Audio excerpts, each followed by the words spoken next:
Hello বন্ধুরা, good morning. কেমন আছো সবাই? আশা করছি ভালো আছো, আমিও ভালো আছি। তো দেখো, দেখেই বুঝতে পারছো যে এটা সরস্বতী পুজোর দিনকের মানে ব্লগ আর কি। আর সরস্বতী পুজোর দিনকের মানে শরীরটা এত খারাপ ছিল যে আমি তারপরে 2-3 দিন মানে পুরো ব্লগই দিতে পারিনি। তো যাই হোক, পরে বলছি আর কি। আর তো সকালবেলা তাড়াহুড়ো করে রেডি করিয়ে পুকুকে নিয়ে গেছিলাম হাতেখড়ি দিতে। আর এর আগের একটা ব্লগে তোমাদেরকে বলেছিলাম, মানে অনেক কদিন আগেই বলেছিলাম যে পুকুকে স্কুলে ভর্তি করেছি, অথচ হাতেখড়ি দেওয়া হয়নি। তো ওই জন্য এবছর হাতেখড়িটা দিয়ে নিচ্ছি আর কি। তো আরেকজন এসছে, আরেকটা পুচকু এসছে হাতেখড়ি দিতে। আসলে আমার মানে বাপের বাড়ির সামনে যে বাড়িটা, ওই বাড়ির দিদা দিদা আবার আমাকে গেছিলো ডাকতে, মানে এতটাই দেরি হয়ে গেছে। তো ওই যে পুচকু দেখো বসে আছে, ওর হাতেখড়ি দেওয়া হয়ে গেছে। আর এখন আমার পুকু দিচ্ছে। তো এদের বাড়িতে সকালবেলা পুজো হয়ে গেছে, মানে ওর বাবা পুজো করেছে আর কি, যে হাতেখড়ি দিচ্ছে ও আর আমরা মানে একসাথেই পড়াশোনা করতাম আর কি। তো যেহেতু সকাল 6টার দিকে পুজো হয়েছে, ওই জন্য বাচ্চা কাচ্চা তো মানে নিয়ে আসা সম্ভব না অত সকালে চান করিয়ে, তো বেলায় ও হাতেখড়ি দিয়ে দিয়েছে আর কি। তো এদিকে হাতেখড়ি দেওয়া হয়ে গেছে, আর ওকে এখন বলা হচ্ছে ঠাকুরকে প্রণাম করতে। তো বুগু এখন প্রণাম করছে আর কি। তো এবার বাড়ির দিকে যাব।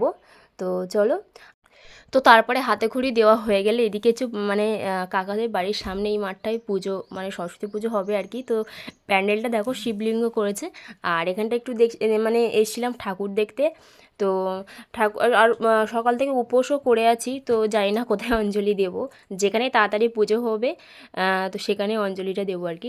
আর দেখো ভেতরে প্যান্ডেলটা এরকম করেছে, ভীষণ ভালো করেছে প্যান্ডেলটা আর কি। আর ঠাকুরটাও ভীষণ মিষ্টি হয়েছে। তো এখন এখানে যোগাযান্ত্রী হচ্ছে আর কি। তো তারপরে চলে গেছিলাম আমার মানে বাপের বাড়ি পাড়ায় আর কি পুজো। তো সেখানে এই যে প্যান্ডেলটা এরকম করেছে। আর ভেতরে এখানেও যোগাযান্ত্রী হচ্ছে আর কি সকালবেলা। তো ওখান থেকে পুজো হয়নি, তো ঠাকুরও এখনও মুখ ঢাকা ছিল।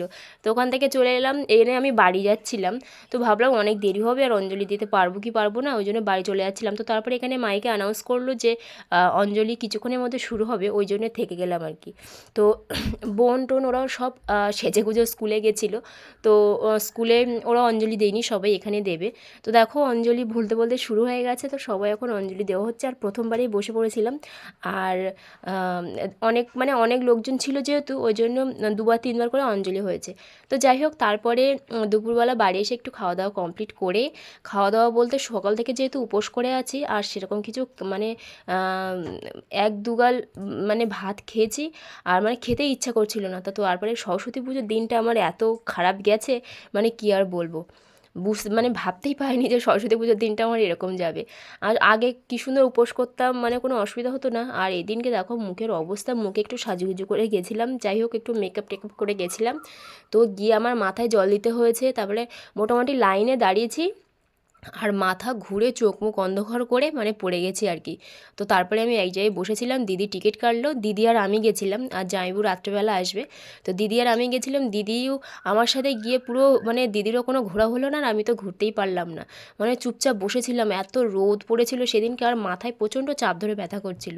তো তারপরে একটুখানি মাথায় জল টল দিয়ে, মুখে ঘাড়ে জল টল দিয়ে, যে ভেতরে যে টোটোগুলো থাকে, তো টোটোয় উঠেছিলাম। পুরো 1 নম্বর থেকে 6 নম্বর গেট পর্যন্ত পুরো ঘুরিয়েছিল, মানে ঘুরেছিলাম আর কি। আর এখানে দেখো যেতে গিয়ে এই যে এই জলের উপর যে গোল গোল সাদা সাদা মতো এগুলো ভাসছে, তো ওগুলো ভীষণ মানে অনেক কিছু ইচ্ছা ছিল, চড়বো বা ঘুরবো, ফটো টটো তুলবো, কিন্তু কোনোটাই মানে পূরণ হলো না আর কি।